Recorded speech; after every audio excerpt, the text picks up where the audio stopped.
Good evening and welcome to the February 11th, 2019 meeting of the Guilderland Board of Education. Would you all please silence your cell phones and rise for the Pledge of Allegiance? I pledge allegiance to the flag of the United States of America and to the republic for which it stands, one nation, under God, indivisible, with liberty and justice for all. The first item on our agenda this evening is our high school student representative. Hello. So the week after winter break was a new semester, and this is where students get to switch to their new electives for the rest of the half of the year. This month is February, and this is the month of Positive Friends, and as a start, we set up a Instagram for Doc, our therapy dog, and every other day there will be like a quote with him in a picture. For student government, we're focusing on a freshman and sophomore dance. We're gonna call it Froshmore Formal, so they can just come and dress up formal and just have a good time. And we're gonna have like games and snacks and DJ for them. And we're looking to do a senior signing day. We want all the seniors to like sign a poster, as well as everyone else in the school, just to know that they're being recognized. An international club is setting up the cultural fair and trying to figure out where they want to go as a trip for the end of the year. For 2020, the girls have set up a Twitter account to post prom dresses to see if someone has a dress that they might like or don't want to wear that one, so no one gets confused and people don't go with the same dress on. And spring sports have begun, and the last week there was a survey sent out to the students to see if we want to do graduation a different way by separating by grade. So we want to see if everyone can pitch in on that and get their input. So that's all I have for today. Thank you very much. Thank you. Thank you. And the next item on our agenda is public comment number 1. Linda, has anybody signed up this evening? Okay. Before we get to the 2019-20 budget development, I will hand it to Marie for a quick announcement. So we are eminently in tune with the weather forecast for tomorrow. So if I look preoccupied, it's because this is what it looks like when a superintendent closes school early. I'm staring at my computer screen. So you here tonight are the first to know we are going to have an early dismissal tomorrow. And let me tell you what that means. We begin dismissal with the high school at 11:45. Next is the middle school at 12:25. And the elementary buildings dismiss at 1:55, which in fact is the regular time. So the other thing I'll say is that we'll also be up early in the morning to reassess if need be, but I understand that families need to plan for childcare when we have an early dismissal, so we will be closing early tomorrow. Okay, that's it. Thank you. And now we move on to the 2019-20 bus and equipment proposition. And for that, we will introduce Danielle Poirier from the Bus Garage. Danielle, thank you for coming this evening. Thank you. And what it really means is it's going to be a crazy day tomorrow. let's tell the truth, Marie. Always. Okay, so here we are again, wanting new school buses. For the upcoming school year, let's take a step back. The snapshot of our current fleet is 73 large 66 passengers, 17 30 passengers, 8 18 and 1 wheel.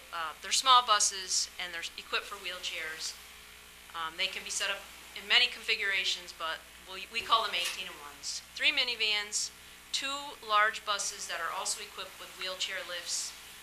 We can set those up in many configurations, but we refer to them as 24 and 3. 2 Suburbans.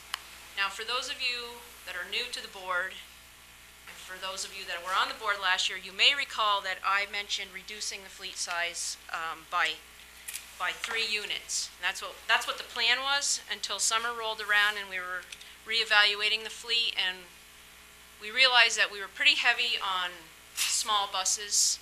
So we ultimately ended up reducing the fleet by a total of 8 units. So we went from 113 to 105 for this current year, which made sense. We weren't using them. They were taking up space. We were paying insurance on them, so we might as well just get rid of them. And even when we don't use them, they still have to go through DOT inspections and all that, so we have to maintain them. We have to service them every month. So it was the right choice.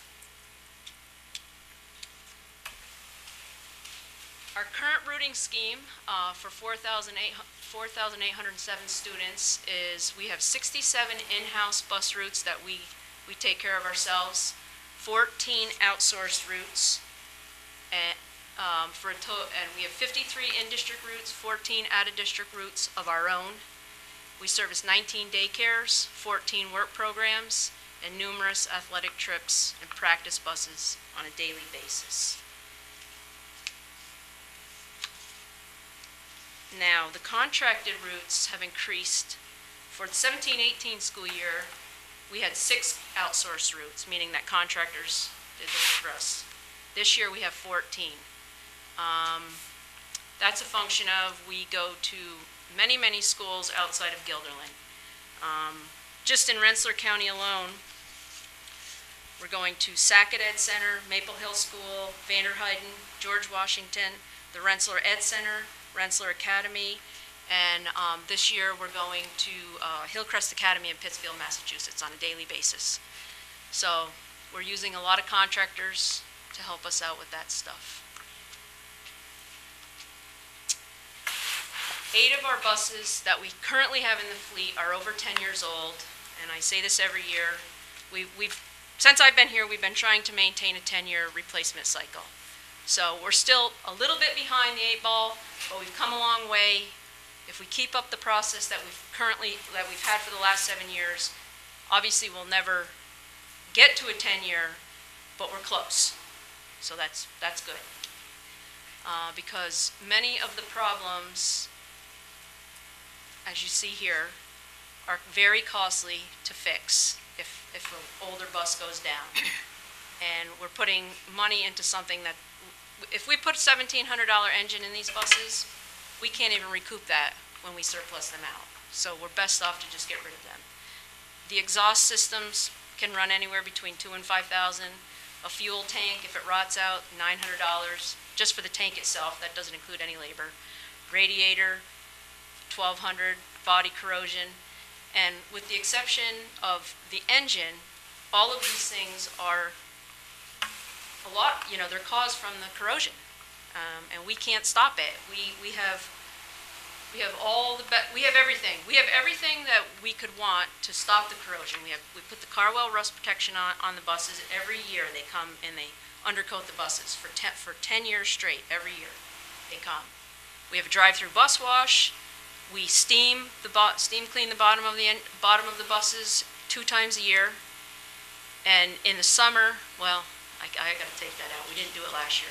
We would try to do a thorough cleaning every summer. These are some photos of a bus that is currently in our fleet, just to see the corrosion. And that's with all the precautions that we take. So, aside from the corrosion, the advantages of the new buses are lower maintenance cost. We're starting a transition onto gas buses, gasoline. We received 9 of them this year. And with the gas buses, we don't have to use fuel filters. We don't have to use diesel particulate fluid, which is an additional cost. 17 fewer quarts of oil per oil change. The exhaust systems are very straightforward. They're just like what's on your car. They're nothing fancy. There's no afterburners. They're very cheap in comparison. And there's no maintenance. With the new diesel buses, they have diesel particulate filters, and the filters clog up, and you actually have to send them away to be burnt off, so to speak. They burn the emissions off them. So we don't have to do any of that with the new gasoline buses. We absolutely love them. They start up. We don't have to plug them in the winter. Also with the new buses, we have the latest technology. We have traction control, ProFlex step wells, which the step wells are coated so they don't corrode. And our new buses are coming equipped with Scion 6-camera systems. And this is a photo from one of our buses of a car that went through the red lights. And you can't really see it here, but if you fast forward it a little bit, you can actually get their plate number and contact the police. So it's a safety feature as well. And then there's 5 other cameras internally on the bus, which are great. We love them. Keeps track of everything. So this is the technology we get with our new buses. This is our 12-year purchase cycle. As you can see, well, I came in 2012, so since then, consistently, we've been right on schedule for our fleet. So my proposal for the upcoming school year would be to purchase 6 66-passenger buses. 1 66-passenger with chains. They're on-spot chains. They're for traction control. We use them up in the hill towns. We're actually going to try a new unit this year. We normally get 30 passengers, but we're going to 35 passengers. So we would like to get one of those and one 12-passenger with 3 wheelchair station buses for our proposal for next school year. Does anybody have any questions? Are there any questions for Danielle? I'll also add that the Business Practices Committee reviewed this proposal and was in agreement. I just have a question with you getting rid of the 8. Yes? Do you, I'm guessing it's like, I don't want to say it's like a trade-in, but do you get a credit of some sort that would offset this cost? We surplus them. We put them out for bid and people buy them. Okay. They're, well, the ones from last year are gone. So we do have extra funding from that sale? It's minimal. Old buses are not worth that much money. Can you give me an idea of what you would get for a bus? An old bus, we got around, I think, $2,000 for a large bus. Okay. No, they're not really worth much. Okay. Thank you. Other questions? Seema? Can we ask about bus driver stuff or just? You can ask about bus drivers. I know that it's continues to be like a struggle and a challenge. I was just wondering, I don't know if you could put out there what's happening at our district. In our district, we take 2 steps forward and 3 steps back. Recently, we got 3 great guys. They came in, they got their licenses in really short order. And shortly thereafter, we've had people that have gotten, really ill and probably will be out for the rest of the year. So we're always limited. We just can't keep up. And it's not just here in Gilliland. Right. It's industry-wide, region-wide, and nobody seems to have a good answer. Thank you. Other questions? This is presented as an informational item this evening. I believe we'll be voting on it at the next meeting, so if you have any questions between now and then, you can always reach out to Danielle or Neil or Marie or anybody else. Okay? Thank you, Danielle. Thank you. And now we move on to Mr. Sanders with the presentation on state aid and the tax levy limit.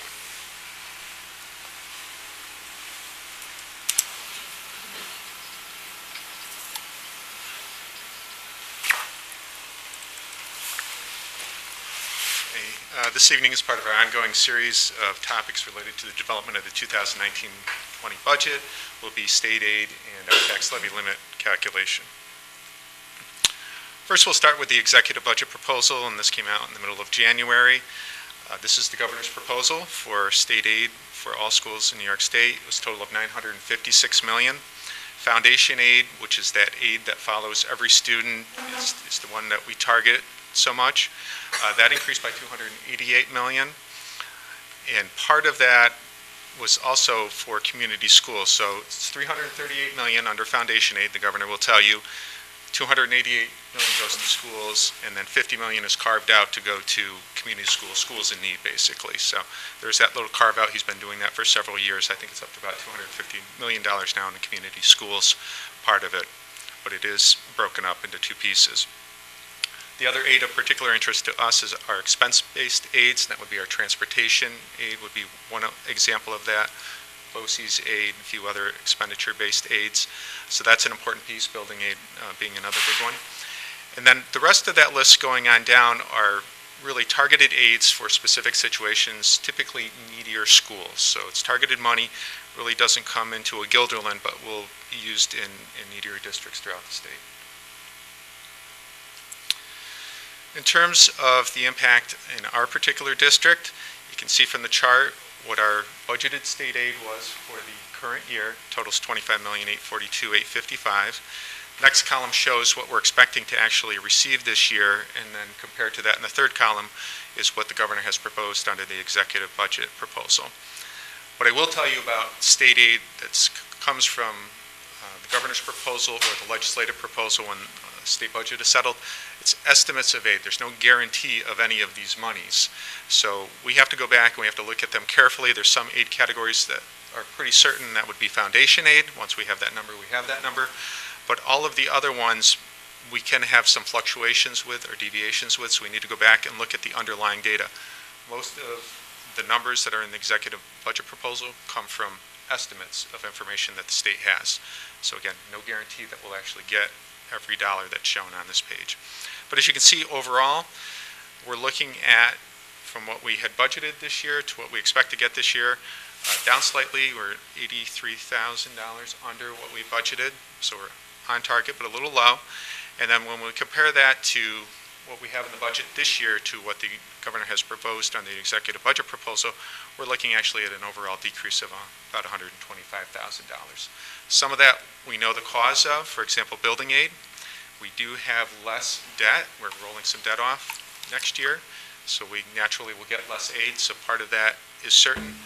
Some of the other categories we're going to have to go back and look at to see if those numbers are what we would expect, and we'll make those revisions as we go through the budget process. One of the key themes in the executive budget proposal was to require school districts to take a portion of their foundation aid and to address inequities within districts and among schools within districts. So this isn't about the state and needier schools on a statewide basis. This is about looking at Guilderland and finding a process that we have to demonstrate how we allocated state aid to our 7 school buildings. And we're going to have to develop that system. There's models out there. It's complicated, but we're going to have to separate all those costs out, apply them to each of the schools, and then we have to demonstrate to the state that those of our 7 schools, the neediest, are getting a significant portion of the foundation aid. Now, we only have $38,000 increase in foundation aid for next year, but that's part of the overall scheme that we have to work with for next school year. Now we'll switch to the tax levy limit calculation. Most of you that have seen this presentation have seen these steps before. Just to give you the basis for the tax levy limit calculation, it's an 8-step formula. It's set by New York State, not by school districts. Vast majority of the expenses are limited to 2% or less, and it really goes by the preceding calendar year consumer price index. All that calculation is intended to do is come up with a voter threshold number. So if the tax increase is less than whatever that threshold amount is, as long as we have more than 50% of the voters voting yes, it's a pass budget. If we propose something that's greater than the threshold amount, we would need 60% of the voters to vote yes in order to have a pass budget. And then ultimately, if the budget is defeated, and typically it would be 2 times, there can be no increase in the tax levy. So you would have to remain at what you are in the current year. So for us, it would be 2018-19 tax levy would carry forward to 2019-20. In terms of the actual calculation, we start with our current year tax levy, and that's for 2018-19, that's $72 million. We get to apply a tax-based growth factor that comes from the state, and really what it is new construction within our school district. So we've been fortunate. We've always had a positive factor in Guilderland since the calculation went into effect. It generates some additional money that we have in the calculation, and here you can see it's another $339,000, so it's not small money either. We do have a payment in lieu of taxes for one property within the district, so that gets added into the formula. What gets taken out, and is not subject to the 2% or less limit are capital expenditures, so money that's spent on maintaining our buildings, for example, and buying buses. That comes out of the formula, so that's about 1.9 million. That gets us what's called our adjusted prior year tax levy. We get to apply that by the CPI factor this year. Again, we're fortunate. We're at the maximum of 2%. It's been less than that. It's been far less than that in other years. But that 2% yields us another 1.4 million, which is good. And the formula has you add back in any pilots for the following year, so that one will continue to carry forward. And then we get to add back in our capital expenditures for the upcoming school year, and that gets us to our maximum allowable tax levy limit amount of about 1.3 million or 1.77%. Kind of in summary form, so we're looking at a year-to-year decrease in state aid of $125,000. Our tax levy growth is up about 1.3 million. So combining those together, the loss in revenue plus what we can grow our tax base by, our maximum expenditure growth is 1,157,897 right now. I will make note of some recent news, and you probably did see this either in the newspaper or on television. There is a state budget shortfall that was unanticipated.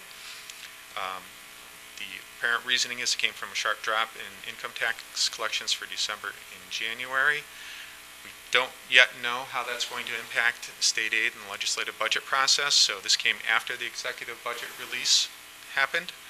So the next point we'll probably figure out how that will impact us is whatever the final budget agreement is between the governor and the legislature. The state does have some reserves, as we do, to help weather some uncertainties that might come along. Again, whether they'll choose to use that, how much they have available, and how much they might choose to use to help offset that, we don't know, but this will impact school aid along with all various other aid categories throughout the state of New York as we go through budget deliberations at the state level. And that concludes my presentation for this evening. If there's any questions. Questions? Okay, thank you, Neil. Okay, thanks.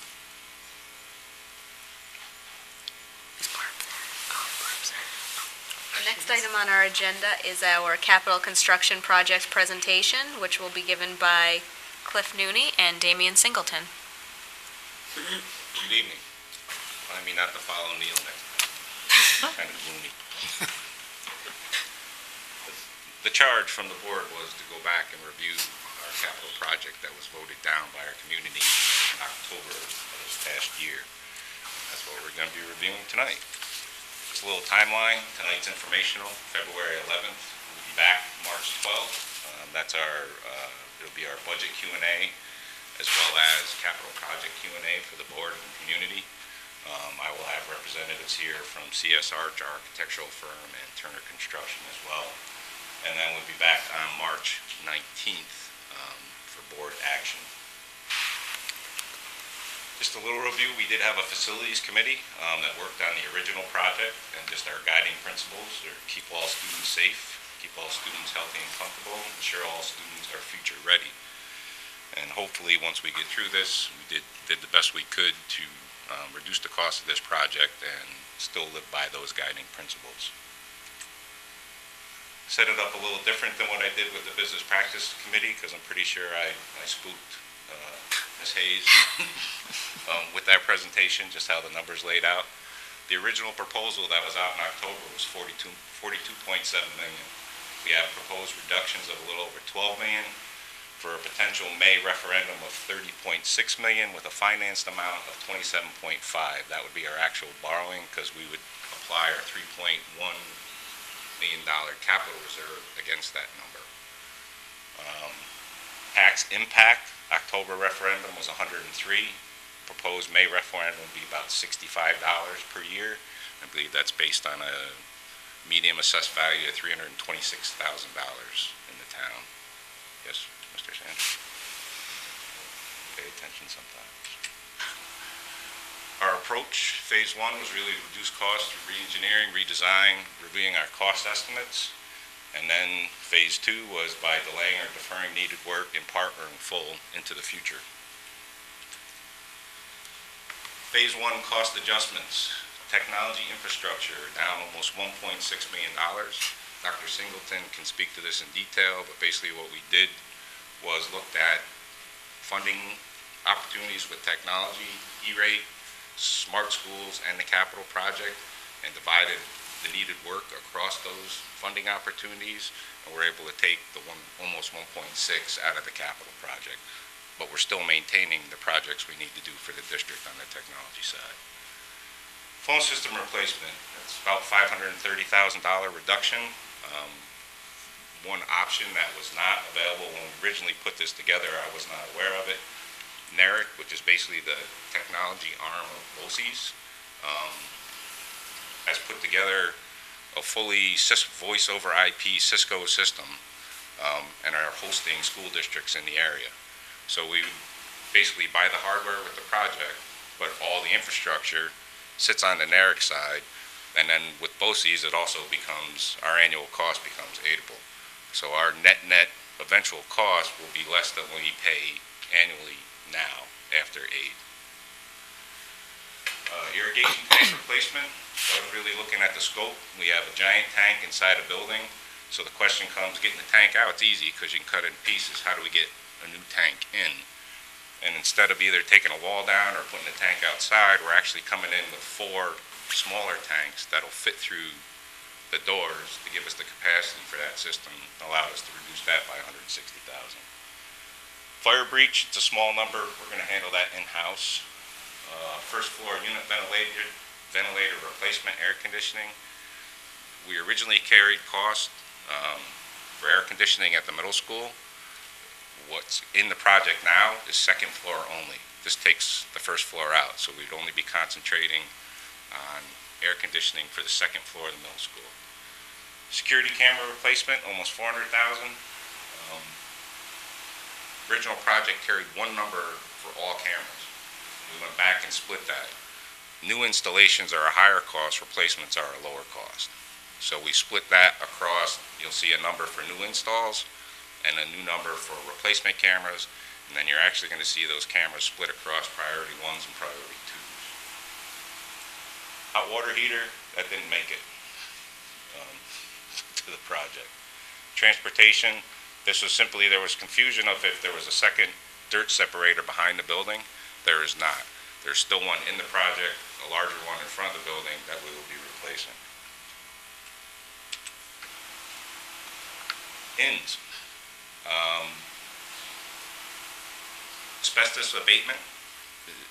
6 of our school buildings still have asbestos in them. We have that in actually other buildings in the project. This is part of our 5-year capital plan that was not originally proposed in this capital project. We've had some condition changes in classrooms at Farnsworth that I proposed we put back. We split it in half. In the number in the 5-year capital plan was close to $500,000 to put asbestos abatement back in at the middle school. Elementary bathroom door lock set replacement. This really came out of conducting lockdown drills now. Every time we drill, we learn something. Mrs. Rawlcheck can attest to that. Across buildings. This happened to come up.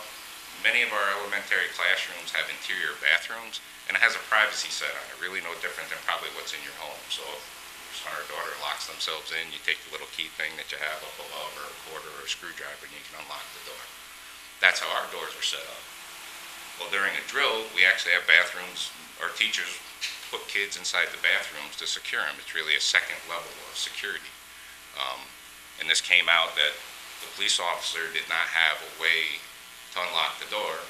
The teacher wouldn't open the door because the teacher thought she was being tested by the police officer. And so just as a second level, we went back, looked at all the elementary bathrooms that are inside classrooms, and we're recommending that we put a lock set on them, so now it's key to our master system across the school district. The natural gas line, that's going to come out. There's an oil-fired hot water heater at Westmere. It's right in the back of the building. It's our last underground oil tank on school district property. The hot water heater is at the end of its useful life. We were looking at putting a gas one in, there's not gas on that side of the building, so we would have to run a gas line really from one end of the building to the other. I've gone back to our design team, we're looking at putting in an electrical unit, make sure it's efficient, it'll be on timers, circulators, and that additional 73, it'll go back to closer to the original number in the project. The only other thing that may come up during the next meeting or prior to the board making a final decision is additional sewer line work in this building. We're already carrying about $260,000 on the east side. We've had some recent issues on the west side that we're still evaluating to put additional costs to address those.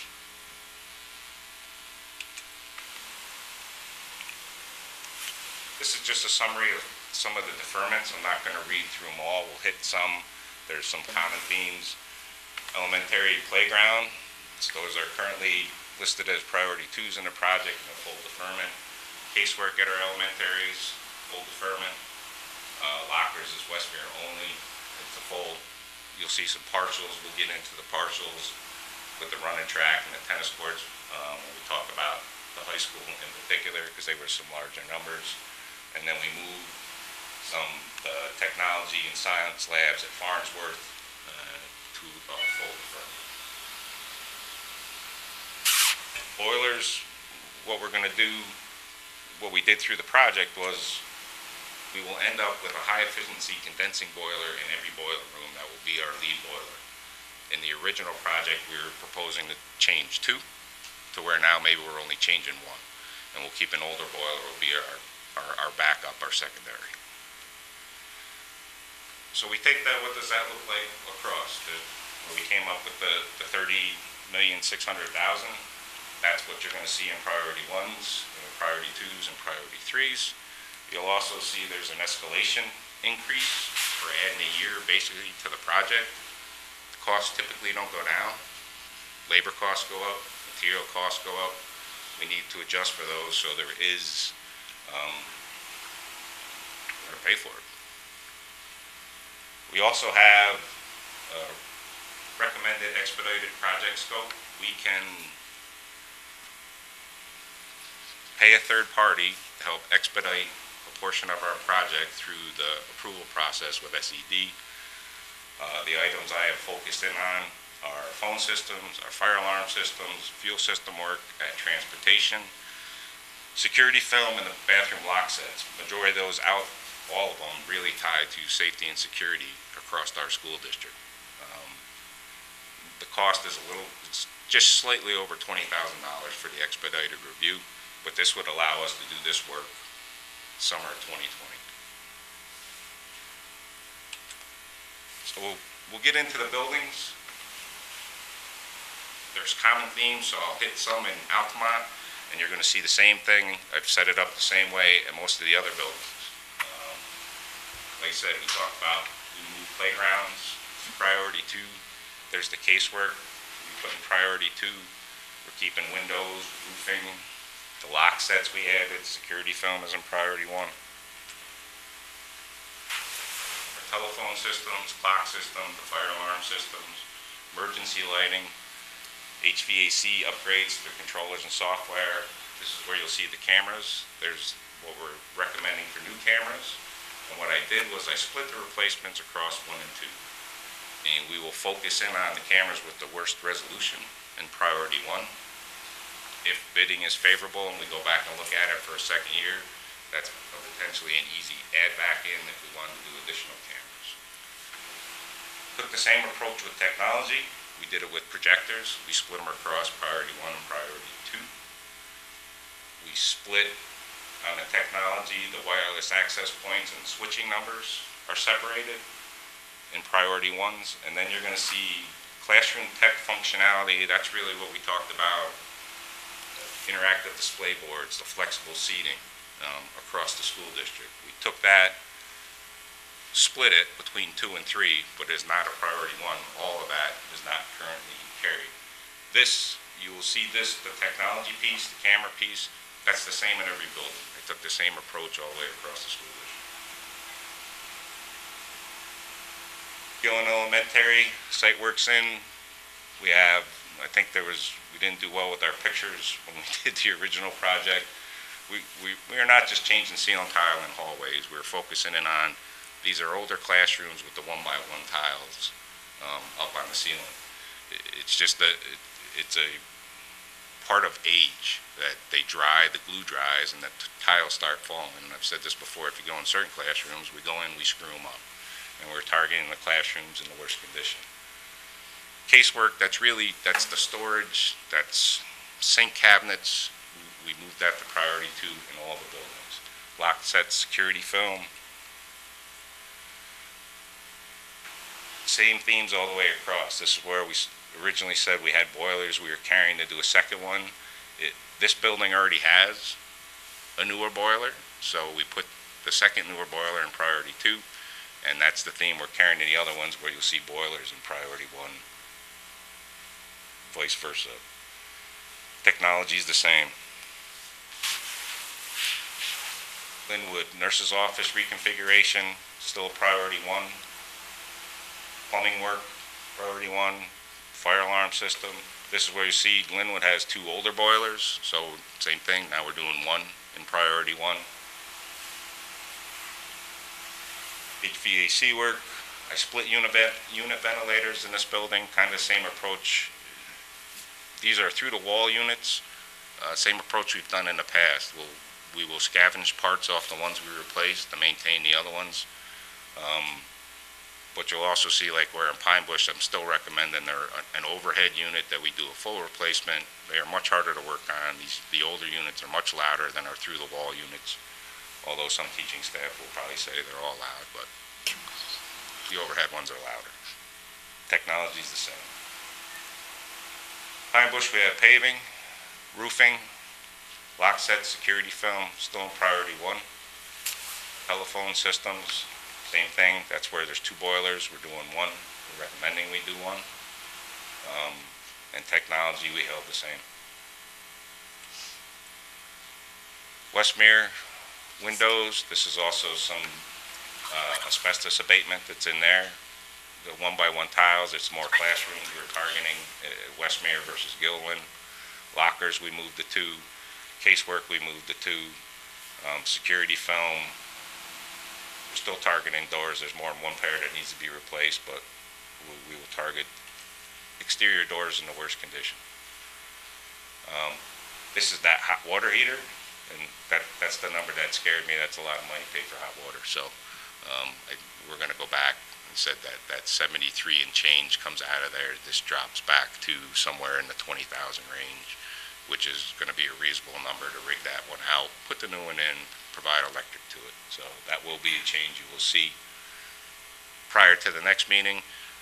Since I presented on it to the Business Practice Committee meeting, I did not pull it out for tonight. HVAC controllers, same. We have plumbing. We still have plumbing in tunnels in that building. We want to pull up into the hallways. Technology remains the same. Farnsworth, paving, concrete, demo the old DO. Don't know what we're going to do with it, but it's in priority 2. Soffit work, this is the asbestos tile that we put in, replace the other elevator. I'll just say that the new elevator is scheduled for inspection the 19th, next week. Finally, that will be hopefully fully operational. Roofing, the dead spot gym floor that you can't bounce a basketball on. We did move the science labs classrooms out of 1 to 2 and 3. They are split across 2 and 3 of a 4 and 2 count to really the 4 count is if the board wanted to put those back into priority 1, that aligns 8th grade. That would be 8th grade curriculum would align to the high school, which you'll see the science labs are still a priority 1 at the high school. They're in a much poorer condition than our middle school labs. Security film,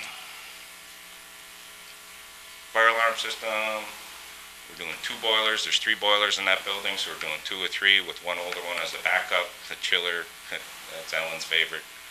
That's still a priority 1.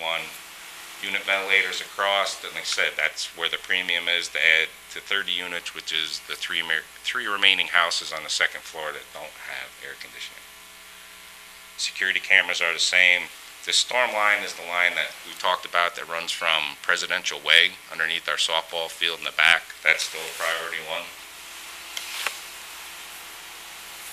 Projectors, the difference you'll see in the two big buildings is kept backup power, adjustments in both of our big buildings in the technology budget, but everything else carried the same. Like I said, we split the projectors. High school is where it gets interesting. Paving, track. These two numbers total the original scope that was in the October referendum. This number is just to resurface the track, $250,000. This replaces the underlayment. I split it. This buys us 4 to 5 years. We're going to come back and talk about this one a little bit more. It's not my favorite. Did the same thing with the tennis courts. These two numbers that total over $800,000 was totally to rip those out. We split it off just to really go in, repair the existing courts, repair the cracks, reset the net, the fence, our net posts, the fence posts themselves, resurface it. It could last a year, it could last 10 years. It's probably a similar problem we had with the east tennis courts. The base underneath it's not sufficient for drainage. It's no different than a road. So with freezing, thawing, that's where the cracks come from. This track, when we get into it, I would like the board to at least consider possibly putting that back, doing that entire scope as a priority one. I'm just not sure that's a good investment for our money to do this work, knowing that we're going to be chasing this thing potentially three to 5 years down the road to do that work again. I split it because we can do it. I mean, we can do it to save money, but it's a kick in the can that I'm not sure it's a good investment. We have windows, flooring work, roof work. We did put the wooden bleachers in the East Gym over. We took the proposed renovations to the East locker room and totally split it to where in priority one, we were just focusing in on the essentials. Toilets, showers, semi-private changing areas, locker spaces. We took the remaining work, which would reconfigure the spaces, potentially put in extra room for weight equipment, over to priority two. Science labs are still in. This elevator is in. West bleachers are still in. Another big one we split. This is the settlement issue over here on the east side in the foreign language wing. Originally, we were carrying a square foot cost pretty much for the wing. We were concentrating on what we can see and what we can see only. So we went back. There's the 2-inch crack. These are the areas we're going to work on. There is some risk there because we're not 100% sure what we're getting into, but this number targets basically what we can see with the naked eye. Security film, quite a bit of HVAC work. There is one boiler room that has 2 older boilers here that will do the one boiler. And then, as you can see, that's what I've been talking about. We pushed the other 2 already have high efficiency and a backup. We pushed those off. This is our largest building. This has the largest number for HVAC work. Pressurized equipment, that's basically equipment that already has air-conditioned spaces. That would be spaces, I mean, we've listed some over here, nurses, media center, this space, our West Gymnasium. I could say the West Gym, it is a priority, but that's also where we do our Regents testing as well. And I can tell you when it's not working, I hear about that faster than probably anything else in the district. And we've kept same with security. Here's the number we're carrying for, this was really targeted on the east side of this building for sewer piping issues. Like I said, I'm currently working with our design team now to potentially look at putting money in to work on the west side as well. Objective is the same. This is the automated backup power we talked about. This building does have a backup generator, and this is really just adding, we have capacity left on that generator. It's adding additional panels we need to cover for our technology needs in this building. Maintenance Building 3, the wood soffit, it's falling off now. Squirrels come in, eat stuff out of my office. It's good. Only on weekends. The tank, we talked about that, the different scope and the phone system. Transportation, really no change to any of the work we have listed back there outside of priority. It's all staying in priority 1 in my opinion. And just back to where we were, where we are. Like I said, a couple things I would like the board to consider is the track. I think would be, in my conversations with Regan Johnson, our athletic director, looking at the tennis courts and the track is the higher priority than the tennis court. So if we were going to do a restoration, to do that work, it's used by more community members, more students, staff, PE, different programs. That would be the priority of the 2. I hate to say it, the old district office, just for the fact that I don't know what we're going to do with this thing. It's going to fall down eventually. Some of it's already fallen down if you look at the one end of it. It was originally work I thought we may be able to handle in-house. SED has required a full submission on it, treating it just like it's a school building. Never house students, but the law is the law, and that's what we're following. And like I said, at some point, it's going to become a greater liability than it is. And just to remind everybody, that is also proposed, we use that area as our staging area for our last capital project. We're still proposing to use that area for future staging areas. It has the infrastructure, so actually we'd knock the DO down. We would install like a utility shed for power, water hookup, sewer hookups. That does actually save the community money in the long run. Depending on where you set that up for a capital project, your cost can run anywhere from $15,000 to $30,000. Just, it's a wide range, but if we're putting up trailers and things, you got to be able to hook them to water, hook them to sewer, phone connections, etc. So there is long-term savings. I'll be retired, but it does exist. And lastly, our playgrounds. That's a tough one for me. That was a tough one to put in priority 2, and I'm not saying that has to be a full restoration. It could be a partial restoration. When we look at our buildings, Altamont has 2, and there could be something maybe set up. I haven't talked to Pete, well, even of adding on to the newer one on the other side. Same with Linwood. Linwood has 2. One's in the woods. Either way, it's coming out of the woods, but we could add on to the other side or start smaller. Pine Bush has 1 playground, and we will be at a point in not maybe 2 years that'll be out of service. We've already taken pieces of it out of service.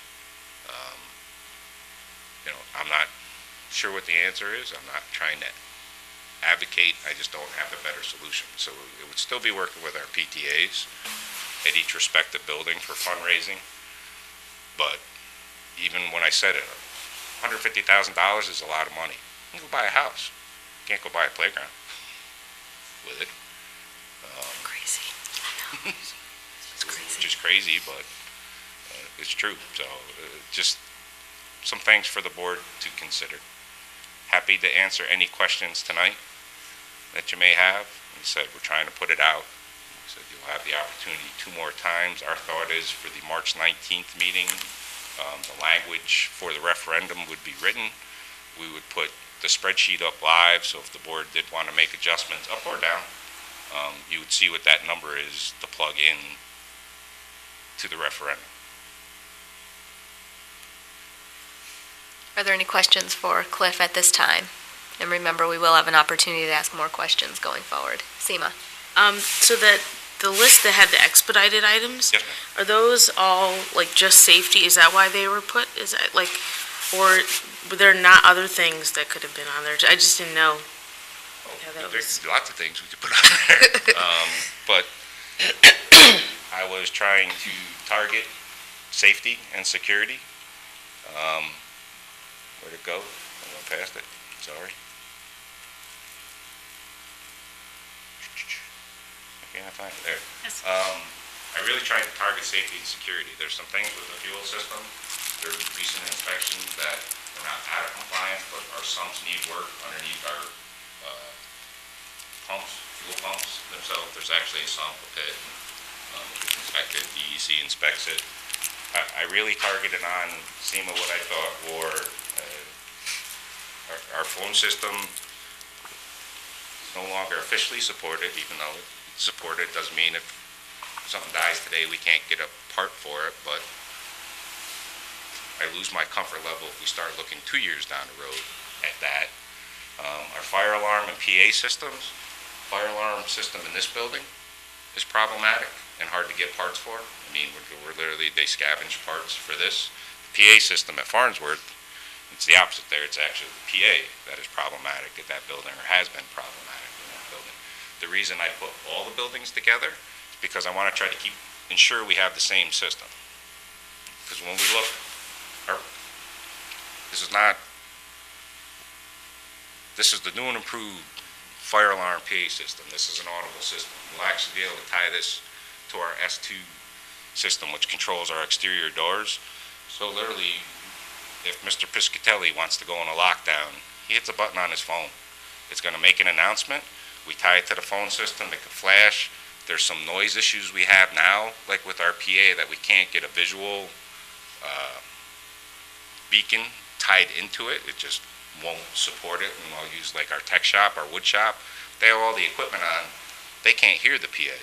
The new system would allow us to put visual aids there, as well as outside our building, as well as I'll be able to program, if we go into a lockdown, who can swipe into these buildings.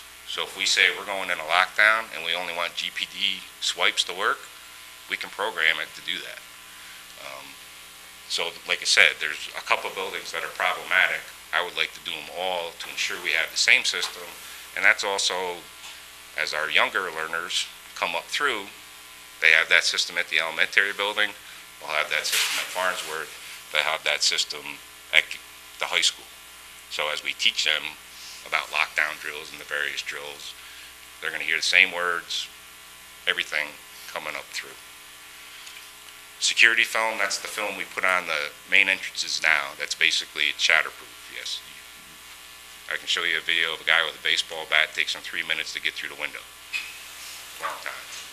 And by then he's out of breath and falls down. And the bathroom lock sets, like I said, that came out of our lockdown drills at the elementary level. It's an added level of security. It is a lot of money. Do we have to do it? But I guess when I look at it, if you talk run, hide, fight, our youngest people, they have one option. That's to hide. You get up in the upper levels, you can open up the run, you can open up the fight. But for our elementary classroom teachers, we're hiding. And if we can stuff that many kids into a bathroom like Jenga, and then now you have 2 layers, you know, you have your exterior classroom door plus an interior door, it just buys you more time. So even though there's a cost for the expedited track, is it because the timing overall would be saving? Would be, right, because of the contracts? As far as we would not pay escalation on that work, but we already kind of took that into account on that other slide. Oh, okay. You'll see if you took a straight up 3%, that number is closer to 900,000. It's already back down to like 718,000. So that's already been taken into account. And then we also talked about why don't we de-expedite the whole thing? Well, now you run the risk of, if we can't get it through the design process in time, we just paid money to expedite it and we're going to lose. Okay. So the thought really was to target in on what I would put most critical. I mean, it's around communication systems and safety and security is where we would expedite. Seema. Nobody else has questions. I just had a question also. You said that Can you just explain again what you said about Farnsworth Labs? I know you said that the priority one, there was the high school labs were in there, right? Yes, we still But- have 12 labs at the high school, priority one. And our Farnsworth labs are newer. I mean, they're cozy. They could be more functional. So if we were to look at it, the reason I split 4 and 2 with conversations with Bev and Mike Laster, if we were to do the high school labs, 4 labs would be our 8th grade curriculum. So if we were designing labs, there would be a tie between the middle school and the high school, and it would target the 8th grade lab. So when they came out of those labs, they would be moving into the high school labs, a similar lab setting. Thank you, I was confused. Sean? I have a further question on the lab. So can you explain to me, what the current condition of the high school labs are and why why we've moved that to a priority one? I would put the current condition at the high school labs as their original, the ones we're targeting. I mean, they're from 60s vintage. I will not talk to the educational side of it. Dr. Singleton, come up and save me anytime you would like. They function, Sean? Yeah, they function. We put kids in them every day and they can conduct experiments. But when we talk about STEM and STEAM and what a future lab looks like, these look like they were built in 1962 because they were built in 1962. And I'm not sure it has the functionality we would want for our students to be future learners. These guys can talk curriculum. I mean, you're getting out of my wheelhouse. But no, to sit here and say they don't work, no, it's a room. It has floors, it has casework, but it's not configured. So I'm trying to hear what you're saying about the playgrounds, Yeah. right? And I think about the youngest kids who need the activity. And that's going to, if we're at risk of those failing in the next couple of years and we're taking them out of service versus, are the science labs not exactly what we want, but are they still usable? Those are the sort of trade-offs that are playing back in my mind.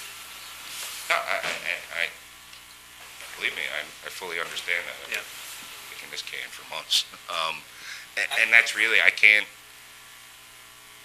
that's really up for the board and the community to say what they want and what they want to see, in a future, we had a lot of discussions around what does a future classroom look like, sure, they function.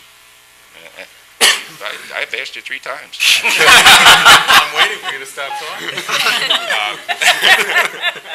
Give me a little room to jump in. I think Cliff summed it up well, but I'll add a couple of things. And I'm also going to look at Mike because he was the chairperson of the science lab subcommittee that we had as part of the facilities planning committee. But the first thing I'll reiterate is if you walk in there, you will see that they are literally vintage 50s, 60s spaces. So the wear and tear is more than evident on those spaces. From my perspective, I also worry about the safety in those spaces as well. The instructional part is obviously first and foremost in my mind, but there's also very much a safety concern in there as well. The spaces are not overly flexible. They're generally benches and rows. You have safety equipment in certain locations. I think the accessibility to that safety equipment and the reliability of that safety equipment is something that I worry about quite a bit. I think our teachers do a very good job to keep the kids safe in those spaces, but I think we're always trying to avoid the what-if scenarios there as well. The piping, the gas lines, everything is 50s, 60s. They literally have not been touched since that time period. So they are probably, if not the oldest spaces we have in the district that have never undergone any significant renovation, they're certainly at the top of the list. Instructionally speaking, we have a lot of change going on in science right now with shifts to next generation learning standards, so the instructional practices are definitely going to be a little bit different moving forward. I think matching the spaces to the instructional needs is obviously of great interest to me. So they've served us well, I will say that. Can we function in them? Sure, but they're by no means what I would call a state-of-the-art lab or even remotely close to state-of-the-art lab space for our students. You want to jump in, Mike?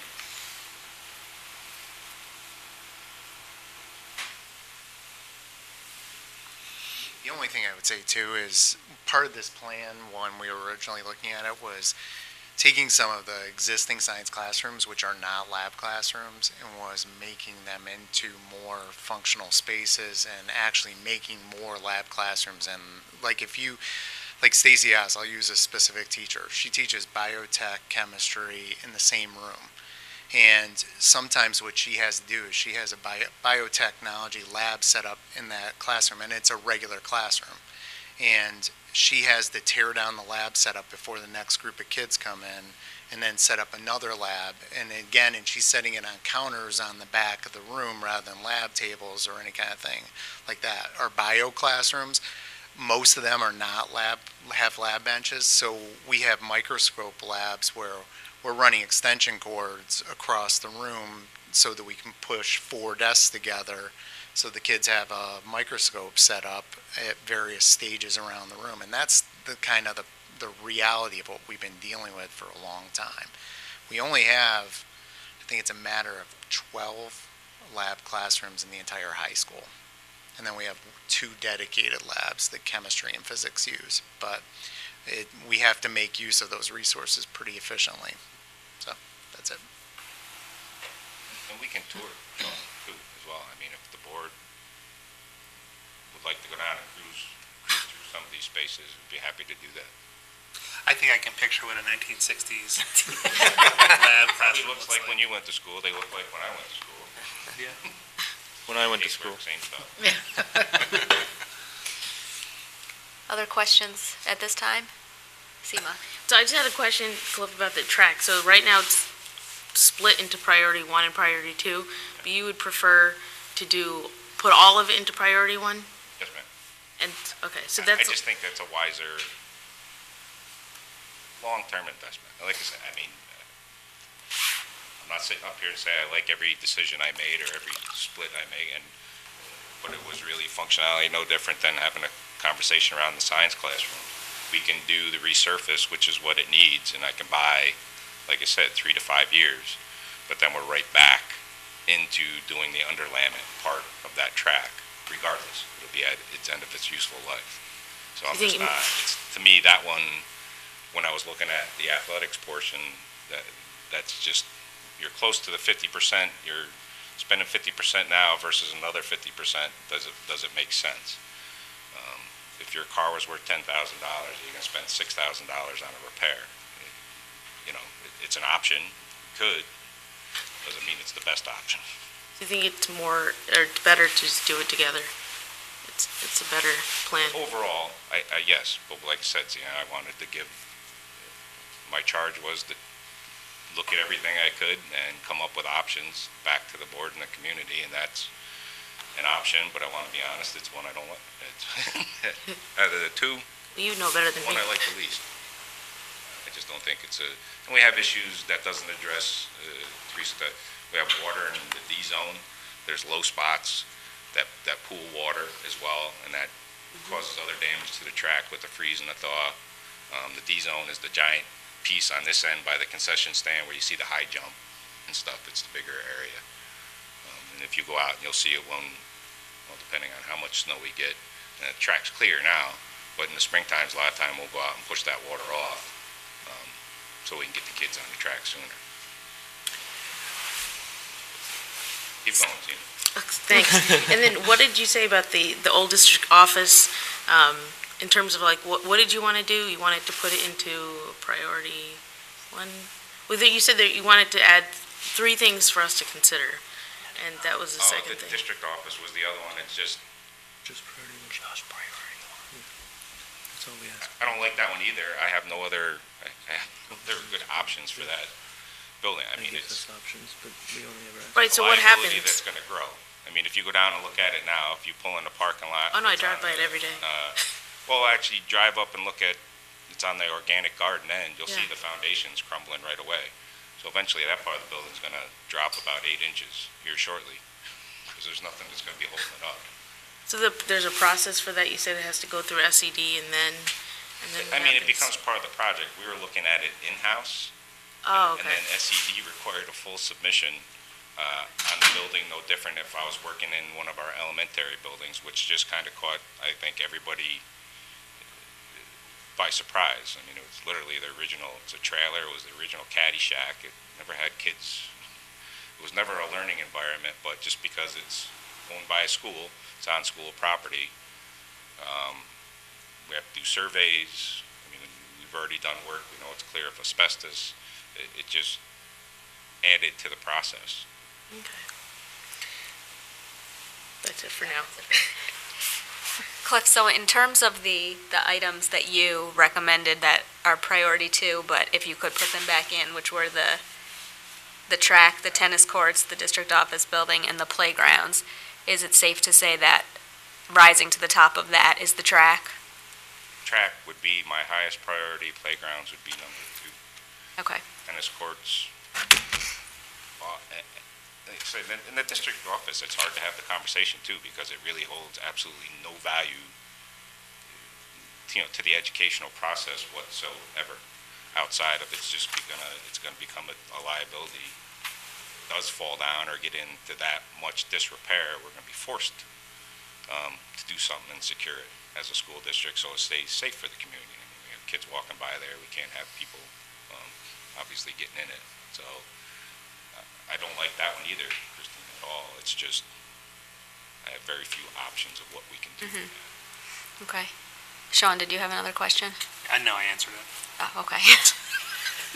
Other questions or comments or initial reactions to the items that have not risen to the top, but we would like to see if possible, or continue to discuss, I guess, I should say. I'll just make a statement if I could. I think what you're saying, Cliff, just proves positive that I think everything that you've done, there's really, I took it insultingly when people in the community had said that it was a wish list. I don't think anything that we proposed was a wish list. I think these are all things that needed to be done. And I think that's one of the reasons why it's proof positive that everything that you're showing, you're putting it on, okay, this is a priority 1, this is priority 2, priority 3, but it really all is a priority. It's not a wish list of things. These are all things that the community needs to understand. This is stuff that we need. So thank you. I hope if people look at it, they will look at, our priority ones, we have really honed in on basic infrastructure needs. Like I said, Sean brought up the science. Really, the science labs are, I think, are the last thing in there. That could be, it's not a debate for me. I think they need to be updated. Yeah. But it's really the last thing there that we wanted to shift something around or look at something that's left. The rest of it is infrastructure. I don't want to speak for the community, but I will say I think the main thing that people had an issue with is my taxes are going up again. It just comes down to that. I don't think if this was all being funded by the state or federal government, go ahead. But Yes, Sean. I just, on the same line, I think we have to be cognizant of, what's been going on in town. I said this before, and we've got a reval going on. The library wants to have a capital project, and here we are. I'm glad to see things come out. I was actually, I was concerned about some of the things in there, the projector replacement, so I'm glad to see that split. I understand the need for the flexible classrooms, but that was what I heard from, people in the community that said something to me about they thought it was a little too much, so I'm glad to see that moved along. I do have concerns that we're pulling some things out, I think by my comment of the playground probably reflects that. But at the same point, I think we have to keep our belts tight moving forward. So if we're going to start putting things in, I'm going to ask that we reconsider what comes back out, what's the trade-off. I think there has to be trade-offs here to be successful, moving forward. Yep, I agree with you. And I'd like to thank Cliff for all of his hard work on this. I think you're very responsive to the comments that we received, and it's a very responsible proposal, and I hope that people do come out in March and ask questions and become even more engaged in this process, because I think you've done a lot of good work here, and so I hope that everybody recognizes that. So thank you, Cliff. Thank you, Cliff. thank you. Oh, and we have Tim? And, I just wanted to comment real quick that even if this was funded, all of this was funded through state or federal funding, that's still taxes. So it's always going to go back to taxes. But I guess I just want to make sure there's an understanding of, like, what are the parameters for board members to come back on March 12th for this information and community Q&A. Is it going to be okay to go through all of this and, ask point by point, just what other people have been saying? Can we take this out, put this in, just for consideration? Is that going to be fair game? Is that going to be okay to do? I think that board members and others should have the opportunity to ask as many questions as they feel is appropriate to become comfortable either voting one way or the other on this project. So I'm not opposed to that, going item by item. Because, I appreciate all the work that you've done. I think it's been, a monumental effort on your part to go from 42.7 to 30.6. So I appreciate that. But I just hope we're going to be in an arena and atmosphere where we can put ideas out, and that it's not,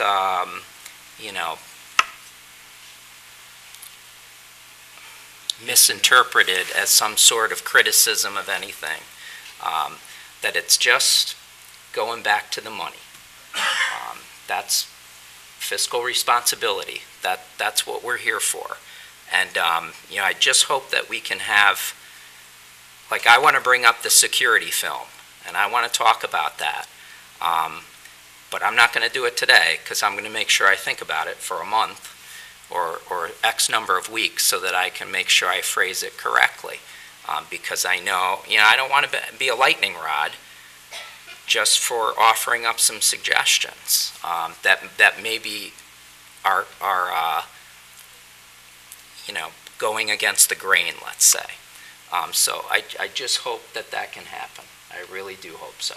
Yep. I think just looking at our timeline here, because that meeting will be on March 12th and then the board action will be just 1 week later on the 19th, I don't know if it would be a good idea or if it's possible to write some of these things down in advance and maybe send in some thoughts or questions so that Cliff and others might be prepared to respond immediately or even preliminarily respond, and we can start to, just because it's only a week in between, and so.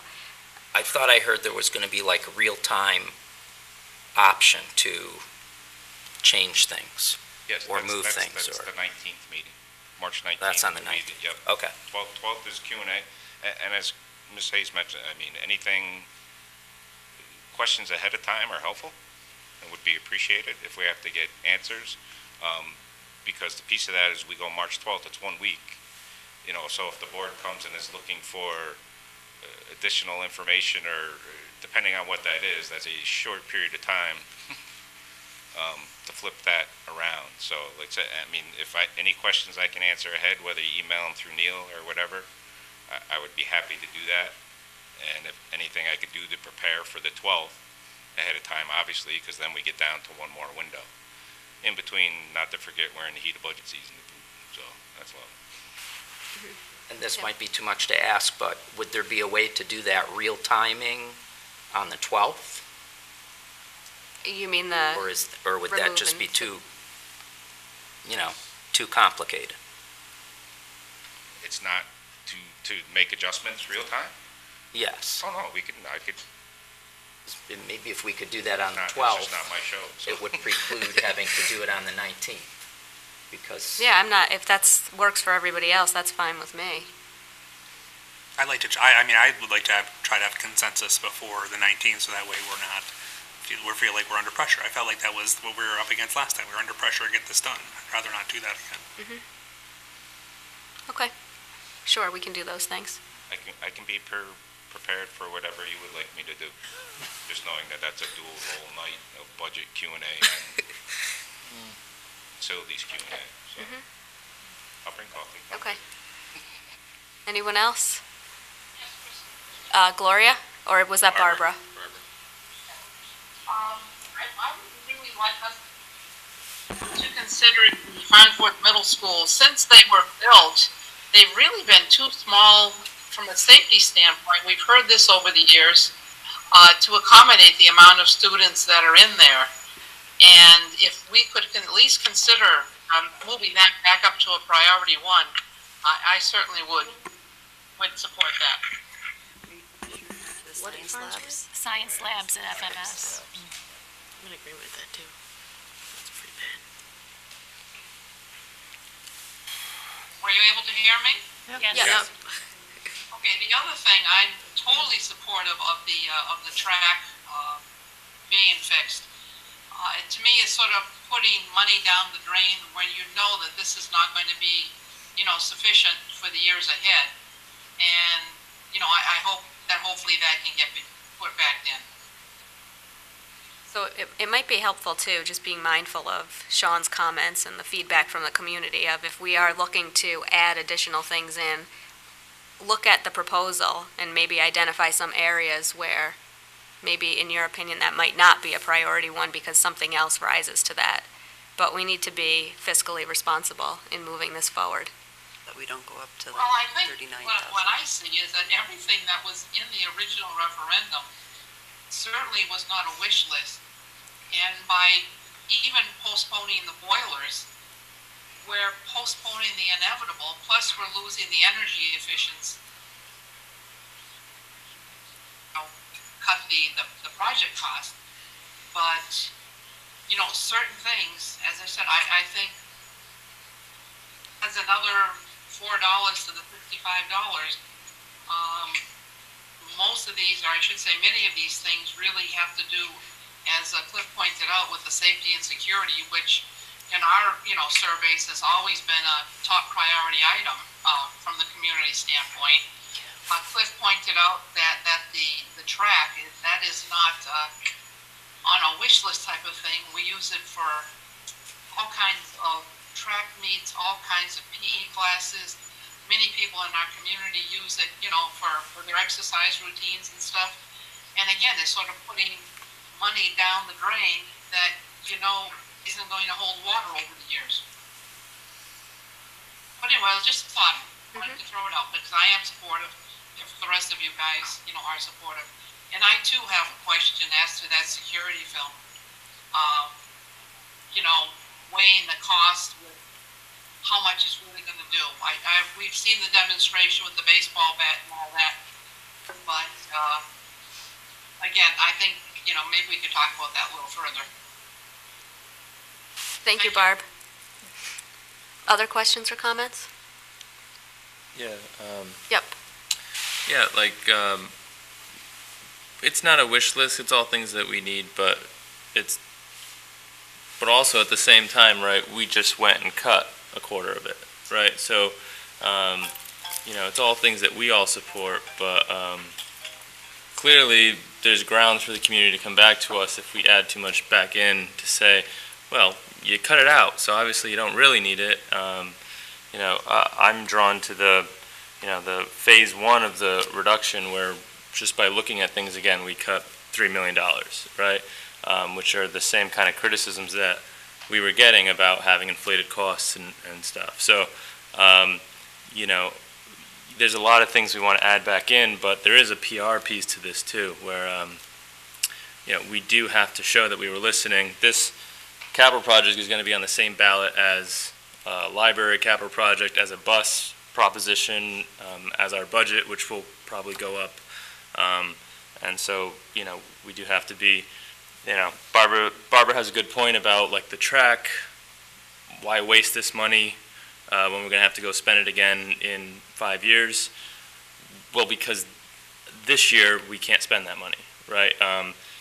Cliff had the car repair example. If I don't have 10 grand to buy the new car, I have to spend the 6 grand to repair mine. So, it can't just be pure. We do have to remember that this has to be smaller. It has to be smaller. Thank you, Ben. Anyone else? Okay. Cliff, thank you very much. Thank you. Okay. And now we move on to our consent agenda, which consists of the minutes of the January 22nd meeting, the CPSE and CSE recommendations, personnel action items, and the financials. May I have a motion to approve the consent agenda? Seema, second. Judy? All those in favor? Aye. Opposed? Were there any questions or comments on that? Can I just, hold on. Gloria or Barbara, one of you has a lot of conversation in the background. There's a way to curb that. Press the microphone I say button. that to my children all the time. Mute yourself. Is there a question from Barbara? Doesn't look like it. I wasn't quite sure. Okay. I just heard a lot of voices. And we just have one note to make to the consent agenda.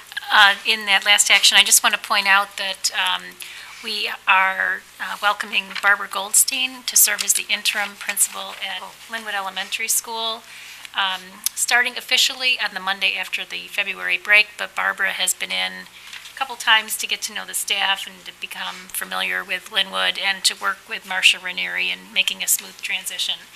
So we're very fortunate to have an experienced elementary principal who can keep her hands on the wheel until Alicia gets back. So thank you, Barbara, and welcome. Thank you. And now we move to information items, curriculum and instruction. Damien?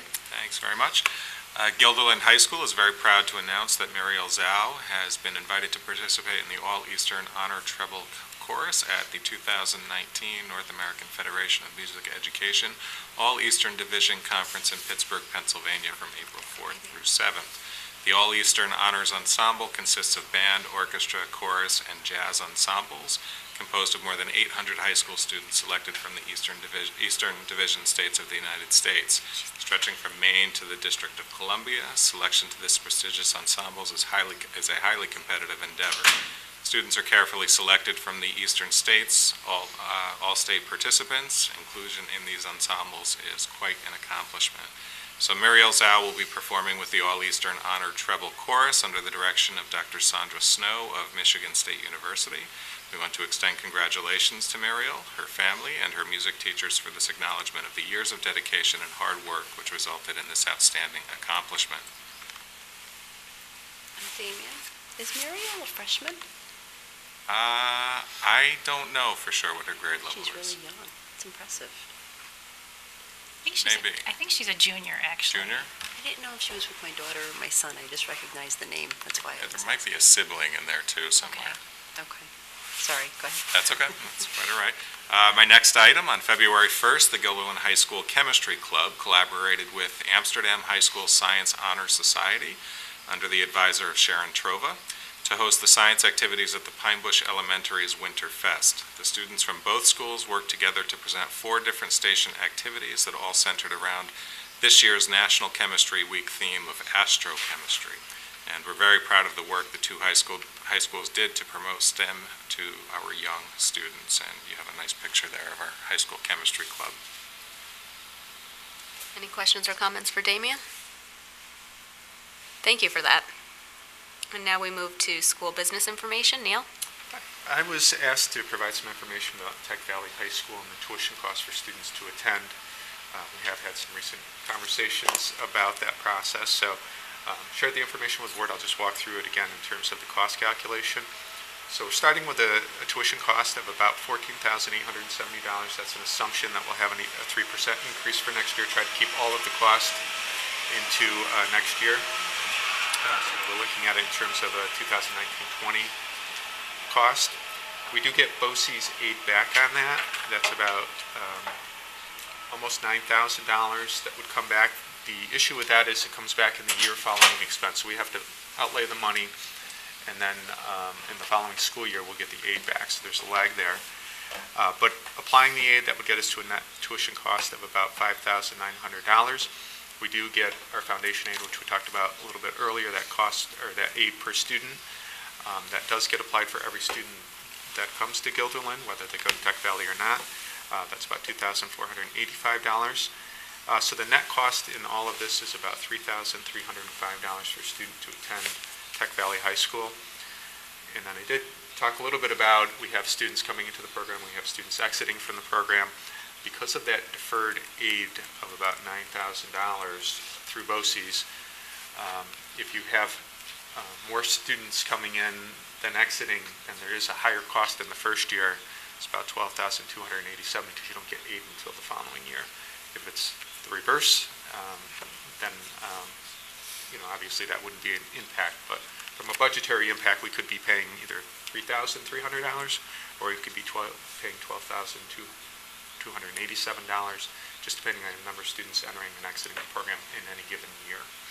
Does that, I saw that one year, and I don't remember which one, there were 3 students. If they all left, I don't think they were seniors, but is it just our total number of students? Yes, the information that So I it's provided not- was it's not just a- for Guilderland. Yes. Yeah, okay, total. We have students at various grade levels, and students come in and out of the program at various grade levels as well. Neil, do you know how many people in 8th grade usually put their name in the lottery? I do not. It varies from 2 to this year we have 8. One year we had 12. It's just, it's different every year. And can you remind me how we got 3 in one grade level? One year, the BOCES offered a buy one, get one free tuition, and we took advantage of it. I've asked for additional buy one, get one frees, just so you know, and they have politely declined. So that doubled up one year, and then we had another student who moved here from another district who was already enrolled in Tech Valley. So that landed with 3 in, I think it's 11th grade this year. So we will have 6 students at Tech Valley next year because the 3 juniors will move up, and then we'll have 1 each in 9, 10, and 11. Without changing anything? Without changing anything. Seema? Well, I remember, like, there was a dad, right, that also spoke, was it last year? Last year. About also having a spot open. So it seems like it's, I know it fluctuates every year, but it's on, I don't know, it does keep coming up. So I don't know if we could think about that, opening up another spot or. When do we do the lottery? It's coming up soon. The students have filled out their paperwork, and actually Tech Valley does the lotteries, so we'll send over the names, and then they actually do the process of selecting the student, and then they inform us. And we'll let the student who selected know, and they can say yes or say no, and then if so, we would go to the second person who was selected. So before we approve the budget that will go to the voters, will we know how many 8th graders have shown interest? There are 8 for next year, we already know There's that. 8 for next year, Yes. okay. So if we were to decide to send more than one, we would need to know, before we adopt the budget. Just keeping in mind that, the following year, it actually doubles our enrollment going through. How does Guilderland compare to other schools that send students there? There In are terms many of schools who numbers? don't send any in the BOCES, and there are some that send a ton. Like Averill Park, for example, sends, I don't know the exact number, but many, like a dozen or more. And other of the suburbans especially don't send any students at all, as it's a function of transportation or a sense of the local district can create something similar, whether that's actual or not. But it's a real mixed bag. Tech Valley has never been fully enrolled from when it was first created, for whatever reason. And remember, this school draws from all of the school districts in Capital Region BOCES and all of the school districts from Questar BOCES who come from the other side. And there's a greater proportion, ironically, from the Rensselaer side of the town. So it's never gotten to a point in which the amount of kids they've said we can't accept anymore. Exactly. Was that Gloria? Yes. Yeah, yes, but if the original reasons why we got on board with the Tech Valley program was that we saw that it would fulfill a need for students that we didn't feel we could fulfill, but that the program would provide for those students. We've been from participating now for a number of years. Would you say, I don't know who would speak to this, whether Marie or Damien, that it is fulfilling its promise that, what we were looking for? Are students benefiting? Does it fulfill a need that we have not been able to provide for? I would say the short answer is yes, but depending on the year, to differing extents. So some students will go and thrive. Others will go and miss being here in their home school for the reasons that any student might miss being in their home school. So that's a variable that plays into it. The other piece of Tech Valley that I think has been good to us is the whole professional development side of it. Their mission was not only to create a school, but to share the kinds of practices that they use at Tech Valley High School in a broader capacity. And over the years, again, it differs by year, we've had more or less participation in professional development. We've had years when teachers did kind of cross visitations. Damien shaking his head, that was a couple years ago, I think. 2 years ago, yeah. So it's varied. I think that Tech Valley has continued to kind of reimagine itself in recent years. I think 2 or 3 years ago, John Yagelski was brought on board by Cap Region BOCES to do a study of Tech Valley and to look at ways to increase attendance. I think that was the year of the buy one, get one free tuition. Because they struggle to sustain their business model in many ways. It's an extraordinary place. I mean, if you haven't been there, it is worth a visit. It looks like learning of the future, and to see students engage so authentically in collaborative project-based learning, I mean, it is a very cool place. Well, I think that's basically my point. If it's something that we got on board because we see the benefit and where it's heading, then our participation should grow naturally, I would believe. And we really haven't grown our participation.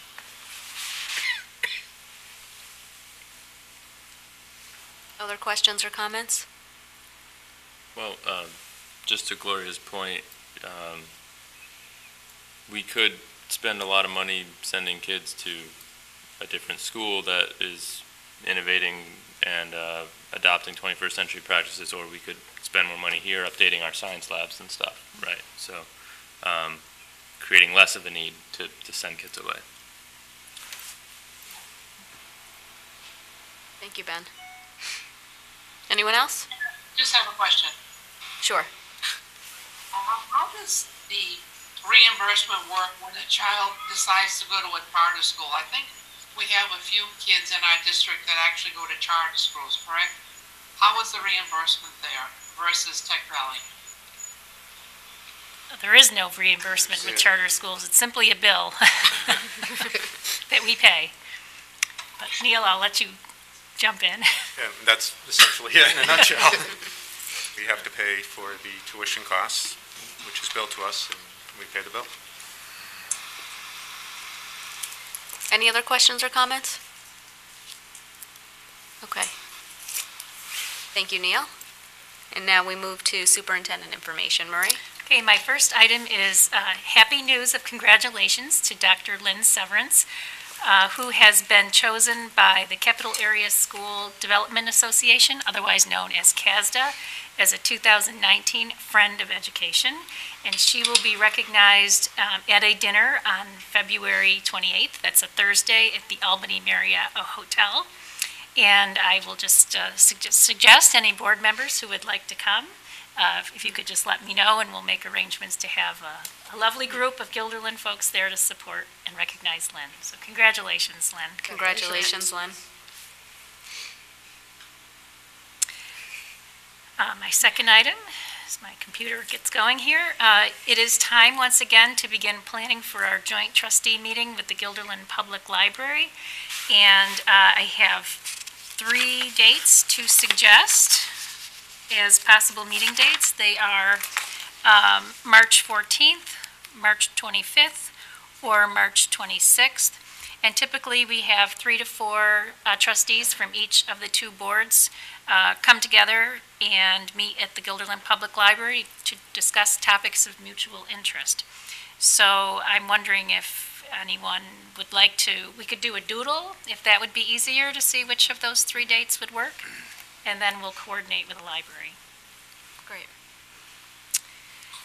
My next item is just an opportunity to clarify some concerns that have come to my attention.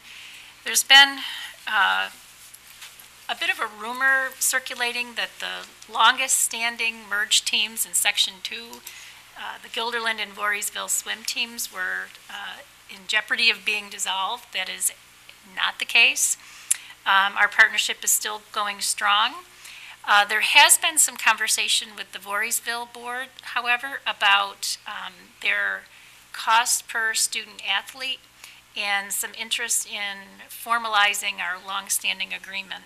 So Regan Johnson and I met with the superintendent, Brian Hunt, and the athletic director, Joe Sapienza, from Voorheesville last week. And we agree that we probably should formalize our arrangement that goes back to 1996. And we've also agreed that we will do some analysis of the costs associated with the swim program and begin the conversation about making sure we have an equitable distribution of costs being picked up by Voorheesville versus those picked up by Guilderland. And we hope to have a draft agreement for both boards to consider, realistically before the end of the school year, but we think we can get it done before then. But just wanted to be clear that everyone is clear that we very much value our arrangement and our partnership with Voorheesville, and it's mutual. Thank you for that. Sure. My next item, I was going to do a little demonstration, but I'm going to postpone that for another time. I just want to take this opportunity to thank everyone who participated in our first thought exchange. We had 831 school community members who participated and who added 784 thoughts and 25,000 ratings of those thoughts. So last Thursday, the district office team and Aubrey and I were on a conference call with our liaison to Thought Exchange, who was helping us learn how we can pull all this information together in a way to share it back with the community. So all of that is in the works. The next step of that is something called theming, where we look through these 784 thoughts and look for kind of the big topics that emerged so that we can use them for reflection, for planning, for some strategic planning kinds of work. If we want to talk about a priorities meeting in the spring, there's a lot to work with in that. So stay tuned for some more information. My next item is very good news. We just learned at the end of last week that we have finally had our operating license for our school-based mental health clinic at Farnsworth Middle School approved by the Office of Mental Health. That was months in the making. Our clinic is a part of a collaboration with Cap Region BOCES, Northern Rivers, also known as Parsons Child and Family Center, and us. And this will provide students and families with on-site mental health counseling.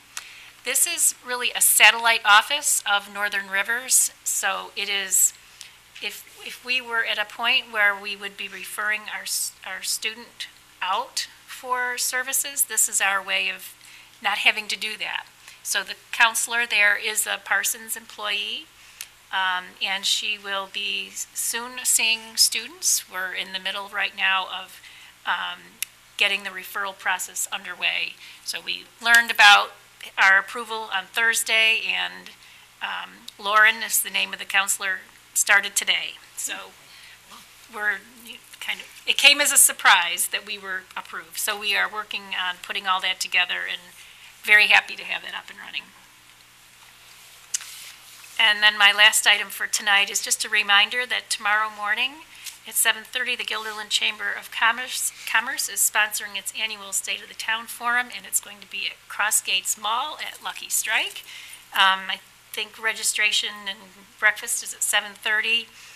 And on the program will be Peter Barber, Town Supervisor, County Executive Dan McCoy, me, the Superintendent of Schools in Guilderland, and I believe the Director of the Public Library, Tim Wiles, so we will be there together.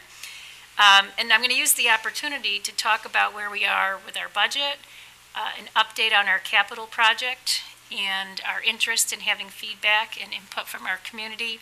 And I'll just say a few words about our thought exchange as well. I think I only have a couple minutes to say everything I want to do, so. Talk fast. So if you're interested and want to come, I think they're welcome all from the community. And that's all I have. Great, thank you. Any questions or comments for Marie? Okay, and now we move to board president information items. Tonight we have a couple of policies here for a first read. Does Barbara or anybody else on the committee have anything that they want to say about this? Otherwise, I'll just ask that you read them between now and then. And This is bus drivers? It just says drivers. the policies, it's the alcohol and drug testing of drivers. Is that bus drivers is all I'm saying? It must be, right? It's all drivers. All Any drivers. commercial or Yes. school bus drivers? Maintenance vehicles. Oh, okay, maintenance. Yeah, I'm trying to think what other drivers are there besides the bus driver. There were some updated regulations. There's a definition for driver on the first page, number 1. Okay. It says, I don't know, just putting it. Thank you.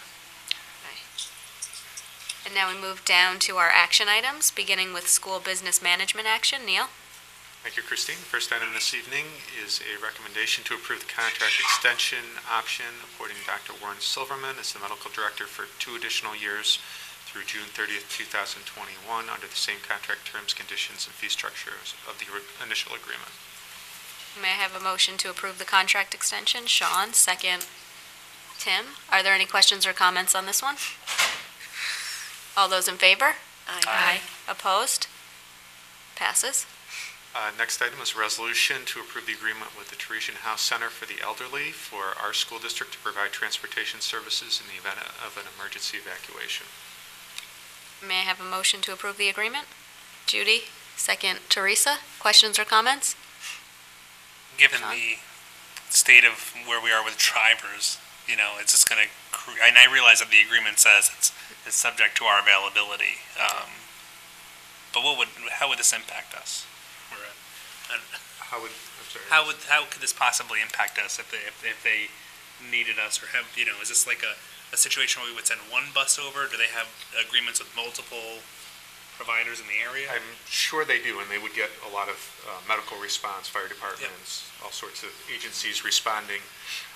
So all of this would be subject to our availability. If we're in the middle of doing our runs, that wouldn't mean we would peel off buses and go do that. But if it was after hours, weekends, evenings, middle of the day potentially, obviously there's an understanding we need our buses as well. But I think we're just one of a number of cadre of responders that would need to be utilized in that situation. Thank you. Any other questions? All those in favor? Aye. Opposed? Passes 9-0.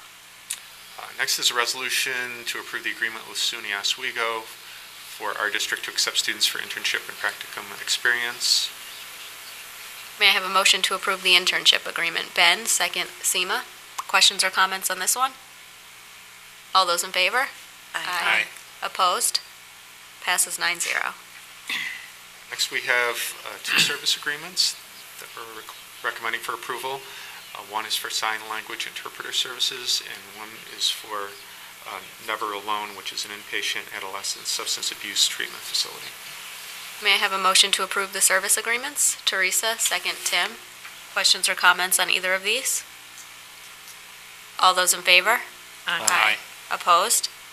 Passes 9-0. Next, we have some general fund transfers. The total transfers are $314,811, mostly pertaining to private transportation contracts that we entered into, and one to cover an extra amount for the refund of real property tax. May I have a motion to approve the general fund transfers? Ben, second. Sean? Questions or comments? All those in favor? Aye. Opposed? Passes 9-0. And finally, this evening, we have a donation, and that was for 12 safety cones from Mr. and Mrs. Dwayne Robinson to Linwood Elementary School. May I have a motion to accept the donation? Teresa, second. Judy? Any questions or comments on this one, other than thank you for the very generous donation? Okay, all those in favor? Aye. Opposed? Passes 9-0. Thank you, Neil. And now we move down to superintendent action items. Marie? Thank you. My first action item is our contract ratification with the Guilderland Administrators Association. Be it resolved that the Board of Education authorizes the superintendent of schools, Marie Wiles, to execute the proposed memorandum of agreement between the Guilderland Central School District and the Guilderland Administrators Association for the duration of the collective bargaining agreement, which is July 1, 2018 to June 30th, 2021. May I have a motion to approve the resolution? Ben, second. Tim? Questions or comments on this one? All those in favor? Aye. Opposed? Passes 9-0. My second item is a resolution to accept resignation and approve a settlement agreement. It is hereby resolved that upon the recommendation of the superintendent of schools, the resignation of William Vitatow, effective March 1, 2019, is hereby accepted. It is further resolved that the agreement between the Guilderland Central School District and William Vitatow, dated January 31st, 2019, is hereby approved, and the president of the board and the superintendent of schools are authorized to execute the agreement on behalf of the district.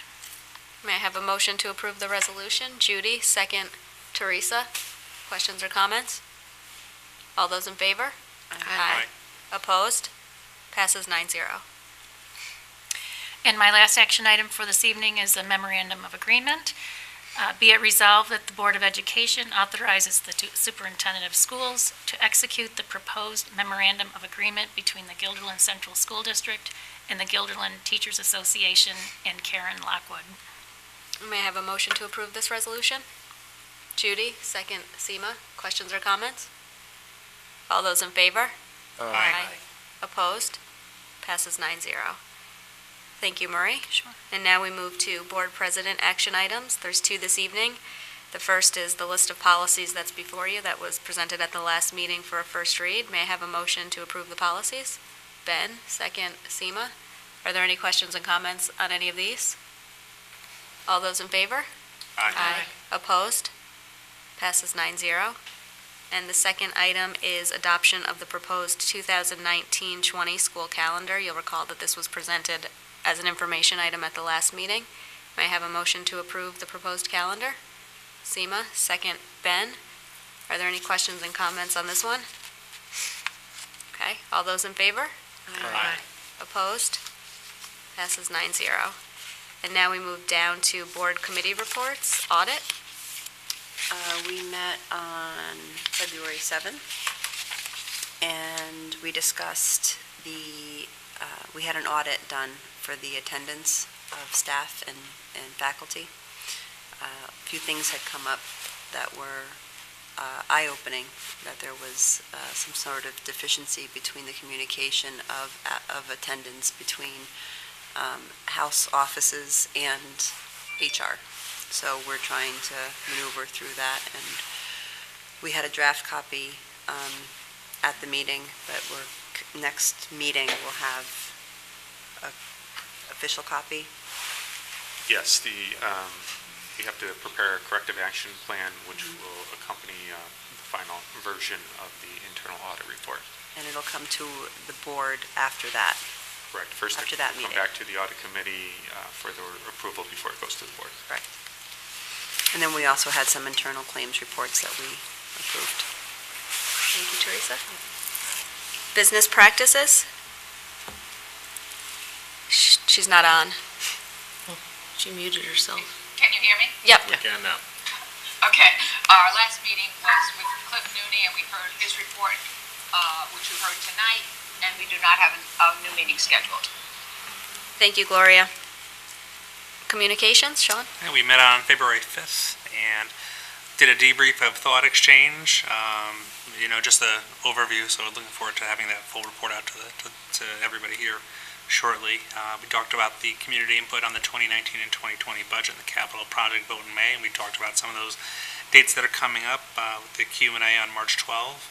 And let's see, we did table discussion on the BOCES program services and additional support. We were running a little short on time, but we did take a little bit of time to talk about board development.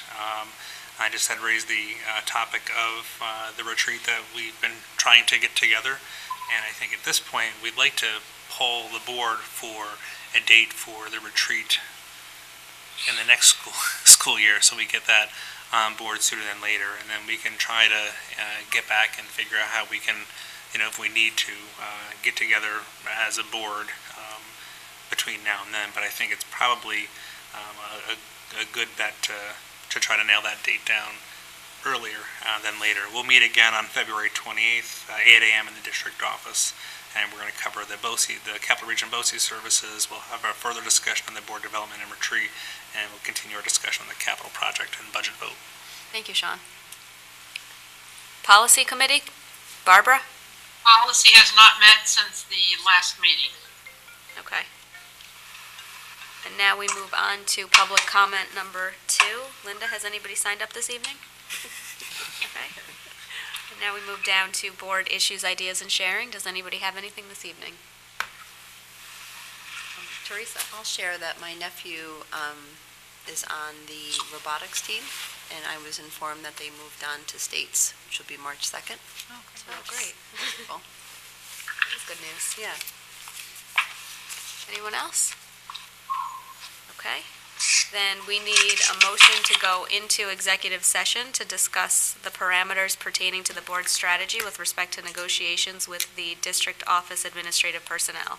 May I have a motion to go into executive session? Tim, second, Ben. All those in favor? Aye. Opposed? Passes 9-0.